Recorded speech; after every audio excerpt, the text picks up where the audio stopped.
The world has never produced more goods than it does right now. Factories are faster, technology is smarter, output is higher than ever in human history.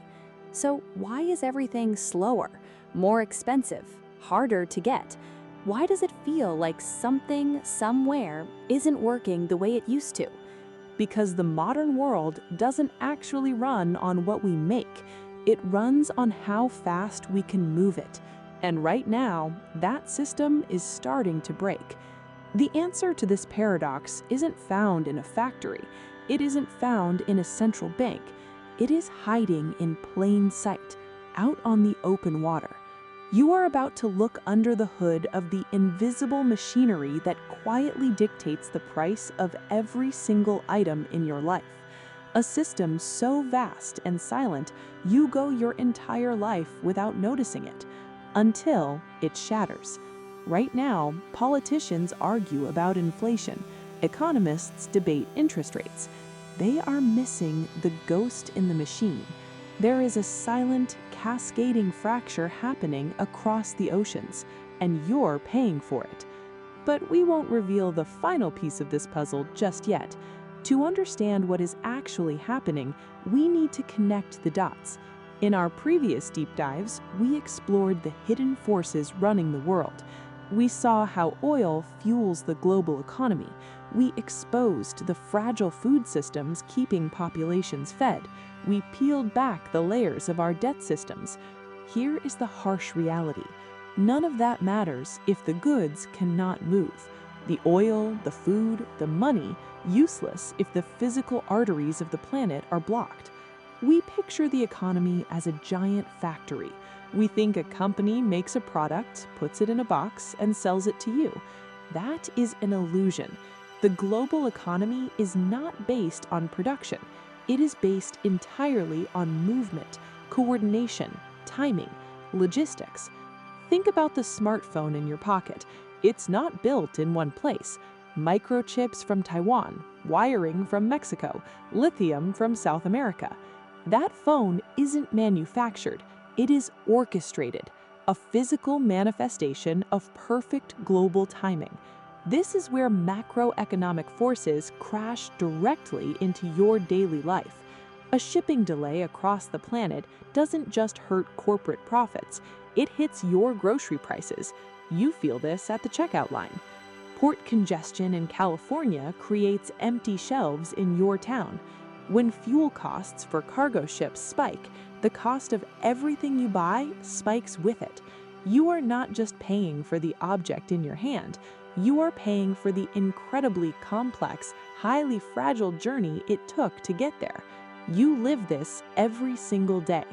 For decades, we were blinded by the success of this machine. We ignored its fatal flaw. The global supply chain was optimized for three things: maximum efficiency, maximum speed, and lowest cost. It was never optimized for resilience. Corporations eliminated expensive warehouses. They built a just-in-time model. Parts arrive exactly when needed. Products hit shelves right when they empty. It is a beautiful, profitable ballet. It works perfectly until it doesn't. The system didn't fail. It was never built to survive stress. A system with no slack cannot survive a shock, and right now, the shocks are compounding. Let's look at the geography of this collapse. Take the Panama Canal. It relies on massive amounts of fresh water to operate its locks. A severe drought forced authorities to drastically cut the number of ships allowed through. Massive cargo ships carrying billions in goods sat idle for weeks. Companies bid millions in blind auctions just to jump the line. This isn't just weather, it's a bottleneck, a massive financial penalty injected into the system, and you're paying for it.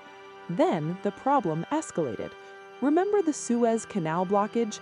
A single ship paralyzed 12% of global trade. We made memes. We thought it was a bizarre accident. It wasn't a joke. It was a terrifying warning sign. It showed us how easily the world's most critical choke points could be choked. And suddenly, that warning morphed into a permanent, active crisis. The Red Sea is a danger zone. Shipping companies cannot risk their vessels or crews. They're forced into massive reroutes. Instead of the Red Sea, ships divert all the way around Africa. This detour adds weeks. It burns millions of extra gallons of fuel. Worse, it shatters the timing of the global ballet. Ships taking 2 weeks longer means they are entirely out of position, which creates a severe container imbalance. Empty boxes pile up in European and American ports. Factories in China have finished products, but no boxes to put them in. This isn't a delay, it's a breakdown. This is what a systemic cascade looks like. A small crack turns into a massive consequence. Ocean delays equal higher shipping costs. Higher costs force manufacturers to raise wholesale prices. That creates systemic inflation, and that inflation puts crushing pressure on you. This isn't theory. That's why your life feels more difficult today. That's why your grocery bills are climbing to impossible levels, why car parts take months to arrive. An invisible force is shrinking your purchasing power. When the cost of moving the world goes up, the value of your money goes down. This isn't a dystopian future. It's happening right now. And this pressure doesn't stay in the system. It leaks directly into your daily life. Take a breath and look around. The store shelves still look relatively full, but underneath, something is shifting. The foundation of our abundance is groaning. Here's the reality. The system hasn't collapsed into dust. We aren't looking at empty cities, but it is under unprecedented pressure, and pressure changes human behavior.